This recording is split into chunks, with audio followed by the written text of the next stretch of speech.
Thank you all for coming out today. I'm very excited to be able to share this information with you. It's information that at my organization we've been learning about for about the last 5 years as it's been evolving and starting to become gain its recognition across the state, throughout the nation, and around the world. So I wanted to start out today by saying, as we learn about adverse childhood experiences, you're going to find it's not really something you're learning about. It's something that you've probably experienced, or you know someone who has experienced. So sometimes during adverse childhood experience talks, your emotions, you might feel some emotions. It could strike you as something that you might want to come back and revisit later. So make sure that if something strikes you during the conversation today about your personal experiences or your children's or your parents, that you give yourself some time at some point during the day to really take a step back and think about that, okay? As we talk about adverse childhood experiences, we're also not trying to like lay any blame on anyone. You know, if you're a parent and you're trying to do your best with your children, your parents tried to do their best with you. This is just research that we're learning now that will help inform future generations. Okay, kind of wanted to just set the stage with that. Adverse childhood experiences is, my goal today is to share the information with you and to inspire and hopefully ignite some passion within you to learn more. Most talks about adverse childhood experiences are in the form of a couple of days seminars. And so I'm going to try to really wet your whistle a little bit, and maybe you'll decide you want to learn more about this interesting topic. And as you move into, I'm looking at all the students, as you move into your fields, and all of us who are in fields already, looking at how maybe you can use adverse childhood experiences and trauma-informed approaches in your day-to-day interactions with people, whether they're children, people in middle life, or seniors. Just kind of a new way to look at things. This is an interesting opportunity for us because we have a chance to bring a whole bunch of different systems together in kind of one concept. So within this, we'll be talking about system science, so how we see how we collectively create our current reality. Brain science, we'll be looking at basically 20 plus years of brain science, briefly, to kind of talk about the effects that trauma has on the brain. They've learned a great deal about this. Then that kind of coincides with adverse childhood experiences. And then the happy part, positive adaptation, how we can take what we're learning and inform what we do in a more intentional manner. And some of it we're already doing quite a bit of. What is known about trauma in the brain? There's researchers, and I've detailed these later in your booklet if you want to know some more about this, but there's one particular researcher named Marty Teicher has spent 20 plus years studying trauma in the brain, specifically breaking down maltreatment into different categories and doing scans of people's brains who all suffered from child abuse, and then comparing that to people who were similar to them but did not suffer the maltreatment. So what they're noticing about the brain is that if you suffer child or abuse, maltreatment during your early years, it actually physically changes your brain, okay? Either in the form of increased hormones, adrenaline, cortisol, and it doesn't allow your brain to build the structures that it normally would be building, depending on when you were faced with that particular maltreatment. So the brain develops over time. The effects of maltreatment correspond to the brain region and that is developing at the time of the maltreatment. And I'll get more specific about that in just a moment. The type of abuse also targets different parts of your brain, and depending on where you are as you're growing. And then gender plays a role in the impact of the trauma on the brain. For example, in the research, they've noticed that although both boys and girls are affected by maltreatment, the effects of sexual abuse are more profound in girls, and the effects of neglect are more profound in boys. So the parts of the brain that tend to be most impacted by trauma are the hippocampus, the corpus callosum, the adolescence cortex, and I think I have a pointer. Not exactly. So the hippocampus is the center for controlling emotional reactions, your verbal memory, and spatial memory. And if a child experiences a form of maltreatment And we'll go into specifically adverse childhood experiences, what those are, but this would be abuse, neglect, absence of a parent, things like this during some of those first ages of life, or sexual abuse during ages 3 to 5. It really impacts this section of the brain. And what you might see the brain doing then is adapting in a way that the brain's normal braking mechanisms fail. So their ability to calm themselves down. They have a very difficult time regulating behavior.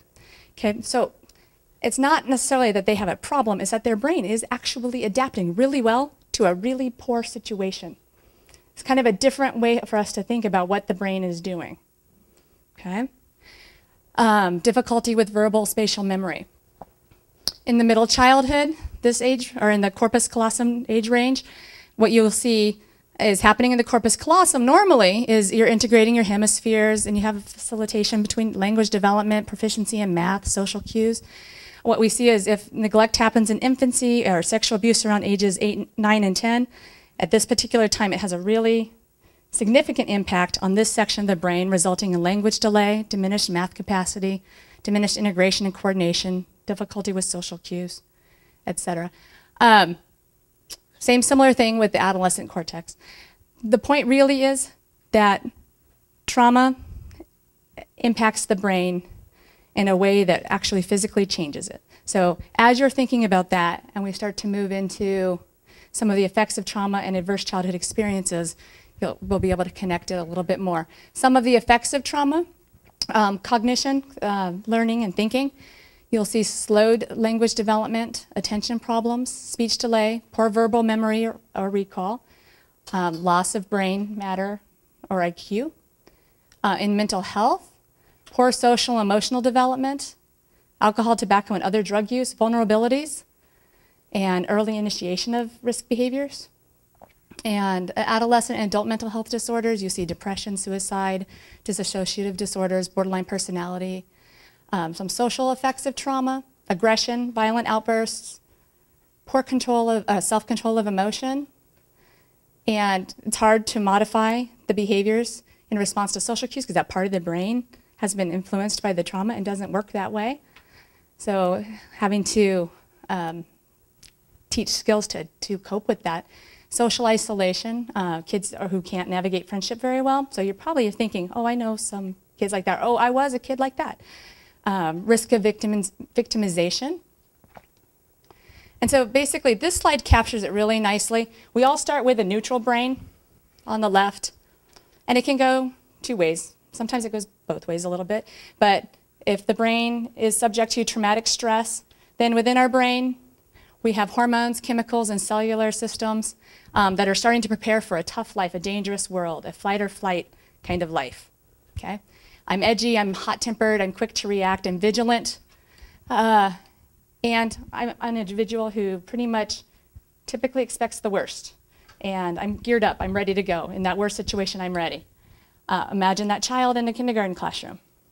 Now, and kind of think about that a little bit, like how do we, if there are any educators, I'm not sure, we're all educators in some form, but so when we're interacting with children, ACEs are so great that most likely 1 in probably 6 children you're encountering is going to have some sort of experience like this. How do we modify what we do and how we behave with them? Going to the other direction, you know, the brain gets a very comforting, benevolent start. Everything's going well. We are kind of laid back in our situation. We think things through. We have time to process. We don't experience as much fight or flight. We don't live in a state of trauma. And our outcome is these types of individuals kind of live more peacefully, but probably don't deal as well with emergency or stressful situations. So we kind of want a little bit of both of that inside of us. So as our brains work through our experiences, it really helps gear us up for what we're dealing with. So the adverse childhood experiences study was there were 2 tracks kind of going along. You had the neurobiologists doing brain research, looking at the effects of trauma on the brain. And then you have these other a group of people. It was Kaiser Permanente and the Center for Disease Control back in the 90s, looking at, there's got to be more to treating symptoms when they're coming into the office. What is it? What are the underlying causes, or what are the pathways to disease? And so they started they wanted to look at kind of a whole life perspective approach.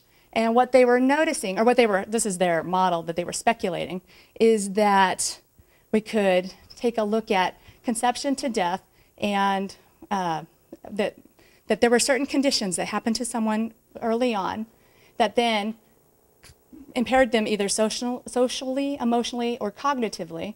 And then because of these things and how it changed them, they didn't at this point know about the trauma. This group was kind of separate from the brain group. Then people would adopt risky behaviors, which then causes additional disease, disability, and social problems, and eventually causes early death.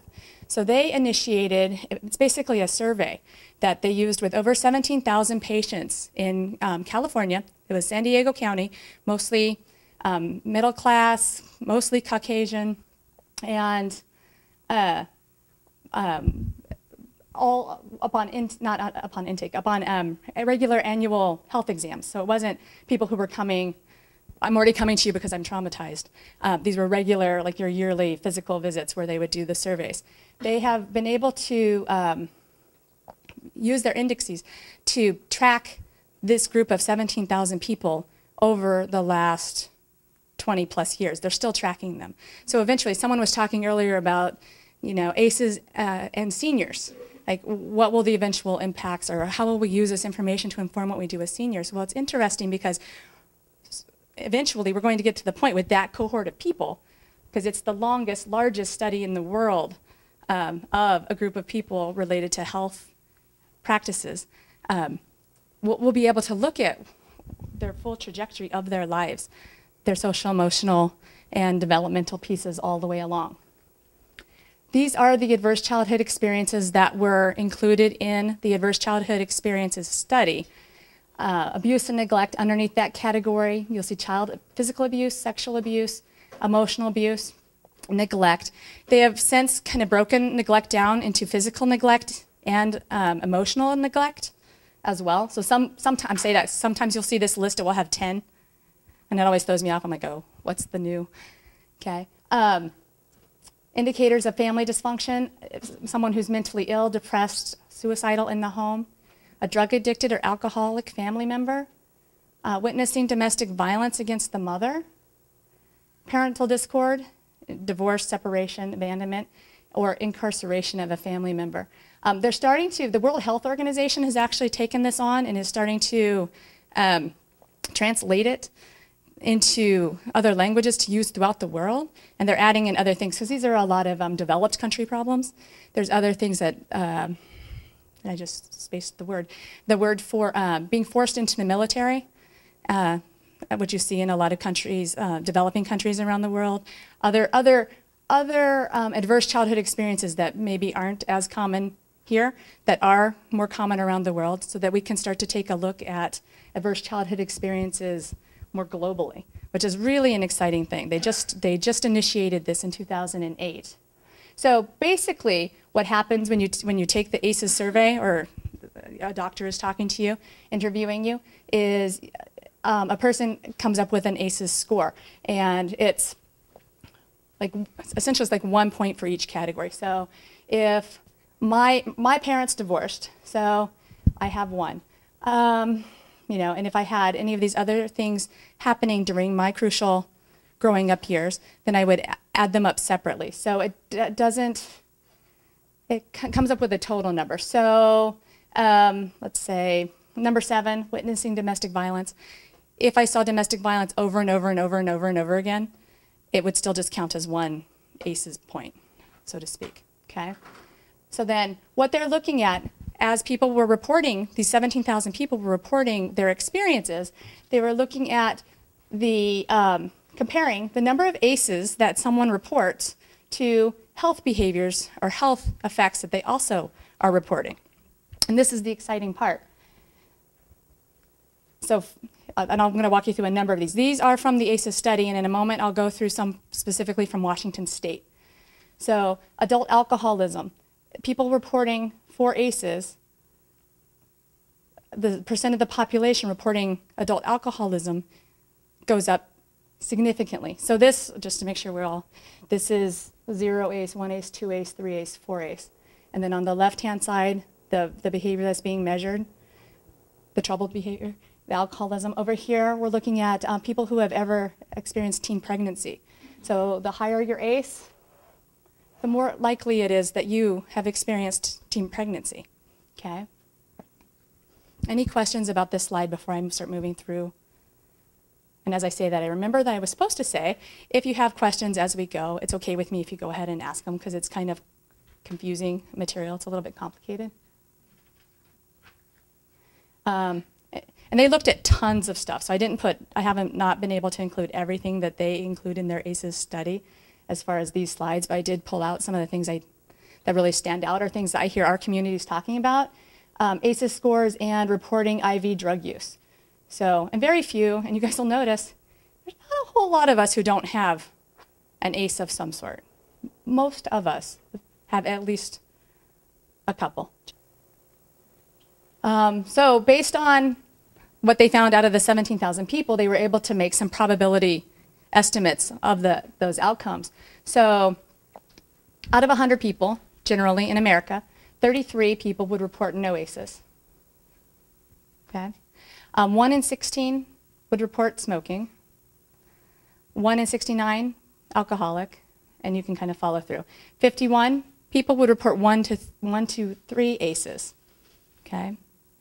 And so then it kind of breaks down. 1 in 9 people probably smoke. 1 in 9 alcoholics. 1 in 43 uses IV drugs. And then they take it on to like heart disease. How many people have attempted suicide? And then the 4 to 8 ACEs, you see that things ramp up. So if you just follow like the IV drug use along, 1 in 480, 1 in 43, 1 in 30. So as your ACEs go up, so does the likelihood that you have another one of these significant health behaviors going on. Okay. ACEs, they're starting to look at ACEs as the most powerful determinant of public health. And they've been teasing it apart for about 20 years, picking at the study, trying to tear it, you know, how they do with research, try to tear it apart and see if it'll hold up. And it is holding up. Lifelong physical and mental health behavior outcomes, you've seen these in the other slides, but the higher the ACE, the greater the incident of it co-occurring with these other behaviors.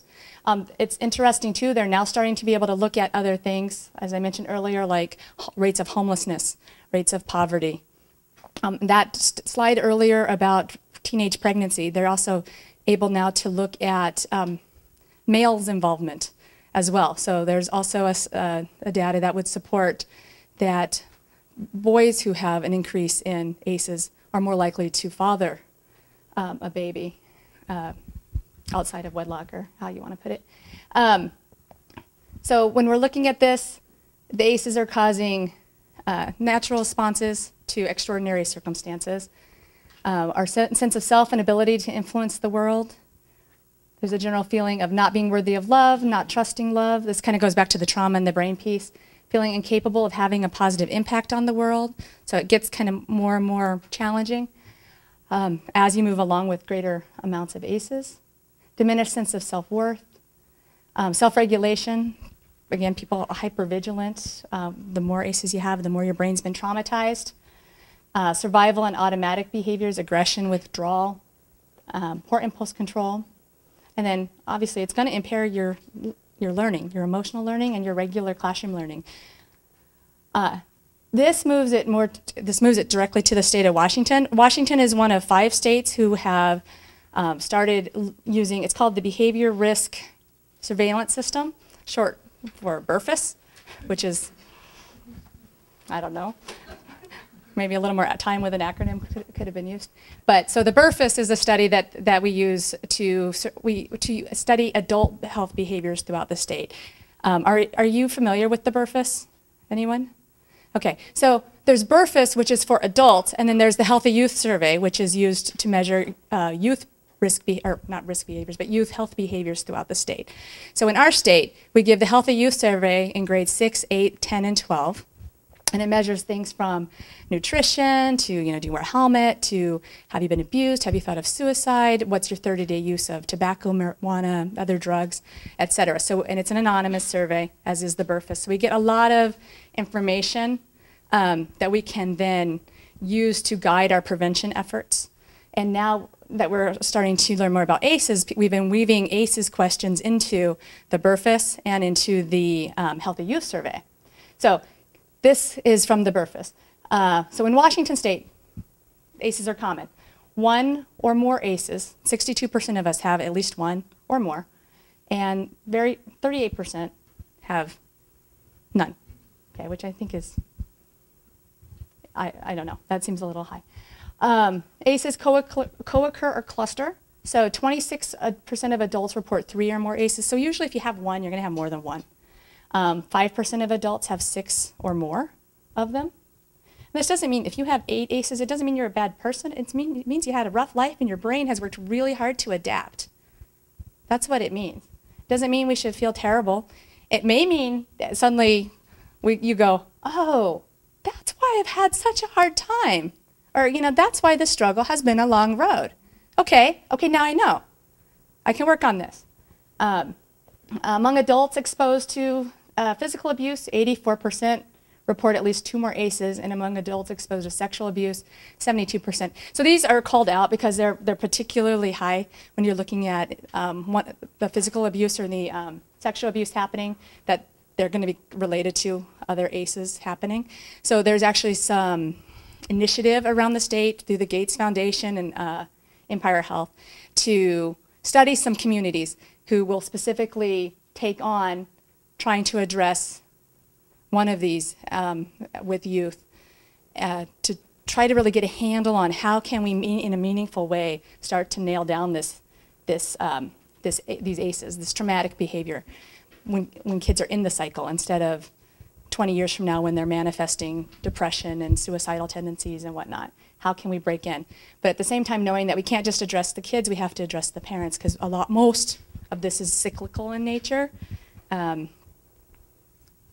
Not necessarily that you learn it, some that you learn, but it's passed down through generations. So if we're going to intervene, we have to intervene in multiple ways. Taking a closer look at our state, the percentage of adults, again, this is from the adult survey, but you see the same kind of behavior most of the time. Occasionally you see like a dip like right here, but typically you see it consistently going up, and in a scary way. The percent of the population reporting 0 ACEs who smoke, 10%, which is almost tripling for people with 6, 7, or 8 ACEs. These people are coping, okay? Even in light of knowing that tobacco is addictive and it can kill you. That's all great for my brain, and I know that, but I also know that it's helping me cope in some way with some other trauma I've got going on in my body. So that's why it's hard. That's why sometimes interventions more than cognitive interventions are necessary. So diabetes, for example, is another one that pops up. Cardiovascular disease, this one kind of goes a little bit more up and down, but you definitely see things moving along. Risk for HIV. We measured more than 14 days out of 30 unhealthy mental health days at work. So people, a lot of times these are people who miss work because they're not feeling well enough mentally to go to work. Treatment for mental health conditions, all really tightly correspond with the adverse childhood experiences. I tossed in obesity, diabetes, and anxiety. So looking at quality of life. And this is where we start to see a little hope for what we can start to do. We're also starting to add in more questions looking at quality of life. How satisfied do you feel with your life? How hopeful do you feel? Do you feel that you get the social emotional support you need? If you're having a difficult time, do you know where you can go? So as you can see, people who are reporting high ACEs don't feel like they're getting a lot of support. Not feeling very satisfied. more divorce. Okay. Then now I'm going to take it down to elementary school level. They're just starting to study this. And this is a researcher in the state of Washington over in Spokane named Dr. Blodgett who studies this. And if you want to look him up, this is directly from his stuff, so his name is down here, so you can look and find out more about his studies. He used 9 elementary schools, and they were looking at kids. 5 of them were from Title I reading programs.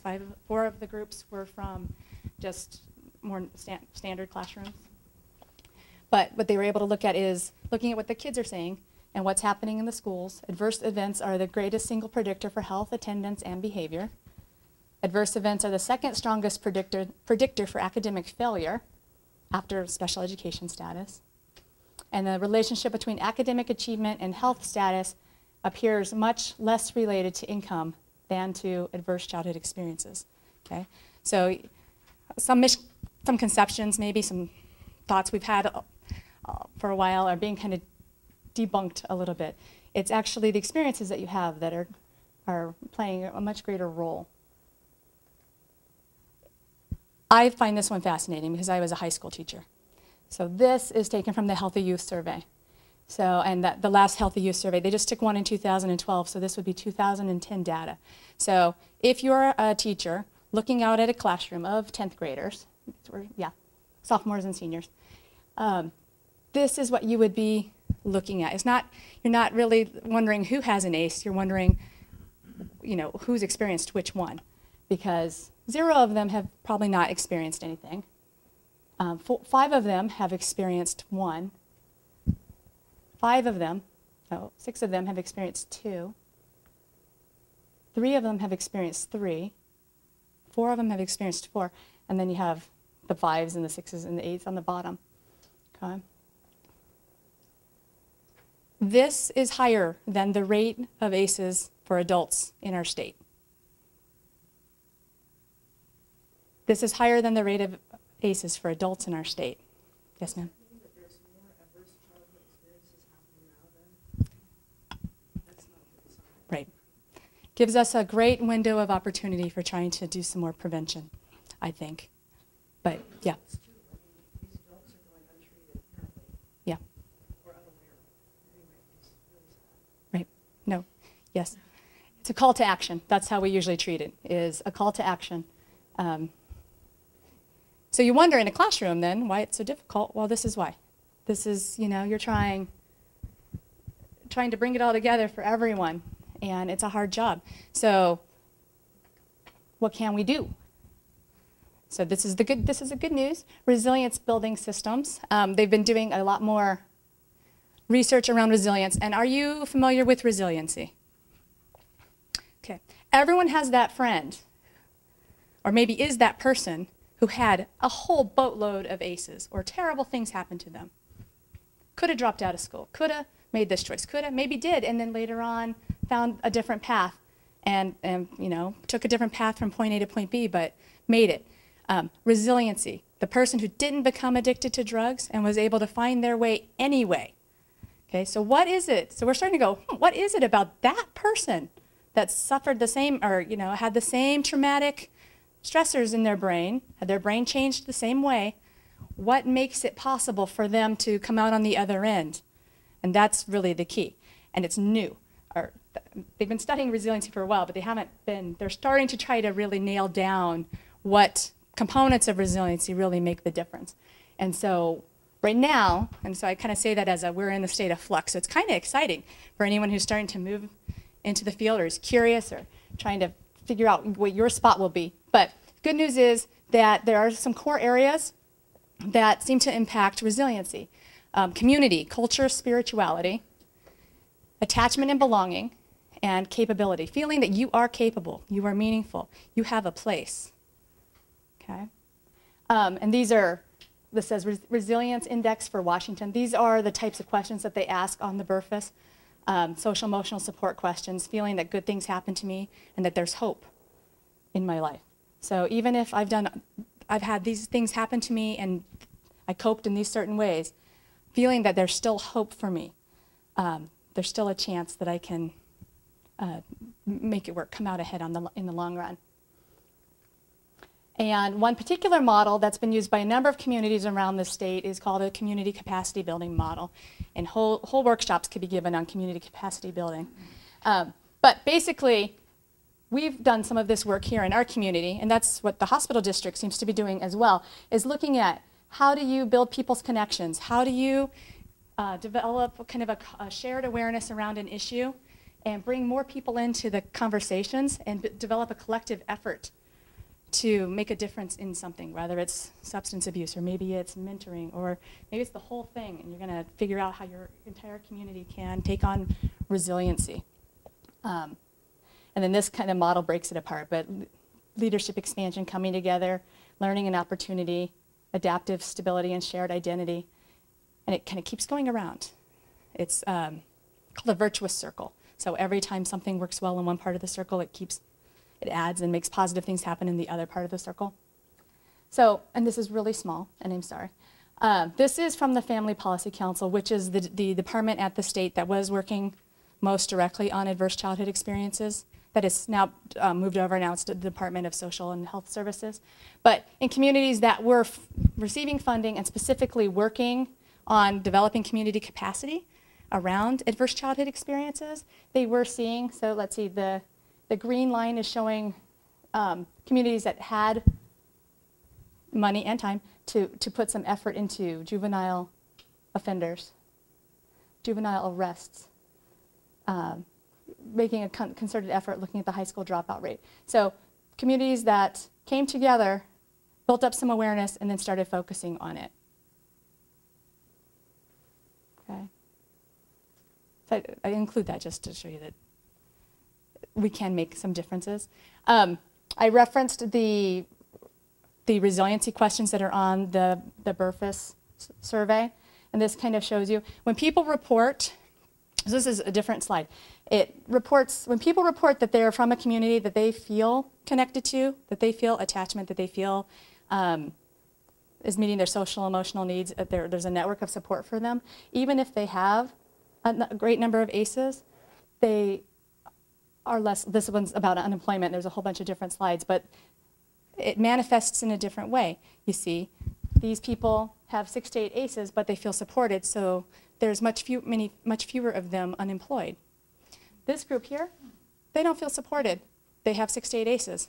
They're unemployed. So there's things that we can do within communities to help foster the resiliency for all of us. I want to make sure we're not thinking of it as like some other group of people. It's us. It's all of us. Population attributable risk. So this slide kind of just shows what they've done is broken it down. If you were to look at all the separation or divorce that is occurring in Washington State and using the data, 32.9% of it is attributable to adverse childhood experiences. Cancer, 25.5% cardiovascular disease. So as you go around looking at the predictability of adverse childhood experiences related to each of these things, hopelessness, then you can start to imagine as we add in more efforts in resiliency, more community building pieces, this big splotch becoming smaller and smaller and smaller, and in fact the whole circle becoming smaller and smaller. Okay, and just to give you a couple examples of how people around the state are using the adverse childhood experiences information. And I'm sorry to read this like this, but the Parent Trust for Washington Children has incorporated ACEs questions into their work with addicted parents facing court action. And they're finding that kind of taking that frame and helping the parents understand and then kind of helping them realize what kind of intervention they need in the form of parenting classes, et cetera, is improving their outcomes by getting the people into parenting classes, and it's reducing the relapse among parents who have 4 or more ACEs. So social systems are starting to integrate this into what they do. Safe Harbor Crisis Nursery in the Tri-Cities is incorporating ACEs and trauma into its day-to-day strategies as families come in. It's actually like a homeless intake. They run through the ACEs inventory and kind of figure out what a person's been dealing with instead of trying to treat like the depression as just depression. We're figuring out how we got here, the history. And you realize it, you know, last time you spent a half an hour talking to your doctor, this kind of stuff takes time. So if we're going to commit to this, we have to be willing to put in the time. Children of incarcerated parents, the legislator has mandated the executive branch to engage in an initiative to address the needs of children of incarcerated parents. The initiative and its processes are framed to address the likelihood that these children will have more ACEs. So they're preventively going, okay, we know that having a parent who's incarcerated is an ACE. Instead of waiting till these little guys grow up to start to figure out how we're going to intervene, let's intervene now. That makes great sense. With the help of the Mental Health Transformation Grant and the Office of Superintendent of Public Instruction, Spokane, and that's the group who did all of the, who's done the elementary studies so far. They're looking at how to put trauma-informed practices into the classroom. In fact, the state of Washington has developed a whole Compassionate Schools initiative for trying to help teachers and staff better within their classroom practices use trauma-informed practice with their students, instead of like trying to say, oh, you know, this student needs something special. We kind of assume that we are all have something going on, and so how do we function in a different way? And then lastly, that was the Compassionate Schools, the bottom there. What we can do, and this is what we've been starting to do, we're trying to tell everyone, host a dialogue. You don't need a facilitator or a speaker at the front. Just bring some people together, tell them what it's about, and talk about it. Adopt trauma-informed services and supports. Shift to dual generation strategies. That's what I was mentioning before. Break the cycle by addressing more than one age population at the same time. Invest in ACEs performed professional development. You're seeing a lot of that. School districts are becoming interested in it. Legislators are becoming interested in it. So it's great to see it gaining traction. Develop accommodations, increase social emotional support, and think of it you can think about your own experiences. When have you felt most connected to your community? When have you not? And are there gaps that you can help fill in? I know in the Snoqualmie Valley, we've really tried to take a look at parent education from like preschool through high school. And as a parent, I can feel where the gaps are. Like I felt very supported when my kids were early childhood up through upper elementary, and middle school, not quite. And you know, I try to figure out where that support comes from. You know, and I have the tools to go out and kind of make my own support group, but a lot of people don't have that. So what can we do to bring that in? Help share hope and invest in community capacity. So you've been victims of community capacity today. Your awareness in ACEs has hopefully increased as we've had this conversation. And the potential here is, if we can effectively address ACEs, we'll bend the healthcare cost curve like crazy by putting the money in on the front end instead of on the back end. And not just healthcare, probably incarceration costs, mental health costs, public education costs. I mean, the list is huge. Drastically reduce disorders and disability. We can stop disastrous cycles of intergenerational poverty, treatment, education, prevention, treating the adults and thereby the children. Afford all children optimal development, school completion, arrival at adulthood with full potential for employment success and for a lifetime of well-being. Working on generating the kind of public will that supports sustained efforts for a full generation or more. Instead of, we have these little, like, we work on prevention in this area for this little bit of time in isolation. We're trying to break down silos of prevention and bring us all together so that we can combine our efforts and move forward en masse to make the greatest difference.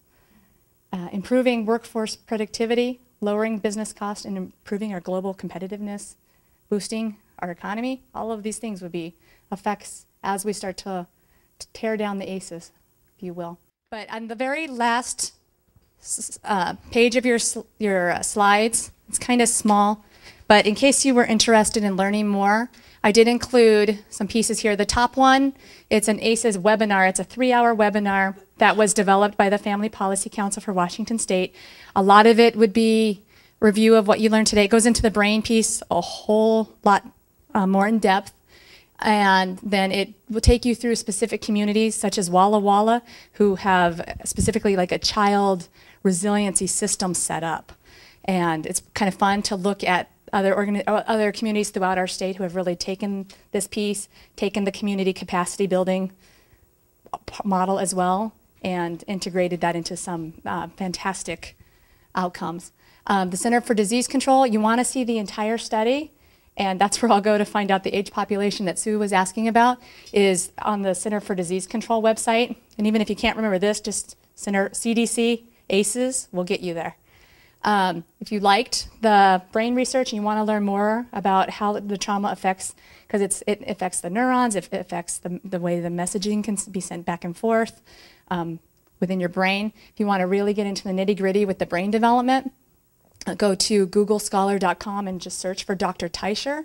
And then lastly, as I was preparing for this, I came across a talk which was is Dr. Anda, and he was one of the original ACEs doctors on the study, doing a talk at Children's Hospital back in April of this year. And it's just an hour-long talk, and it's free, and it's this is the URL. So I would strongly encourage you to go even follow up with this talk today in a couple of days or a week to kind of solidify it all for you, especially if you're planning to have conversations with people about it. It just kind of helps you bring it all home. So, and he has a great style. So thank you all so much for coming out today.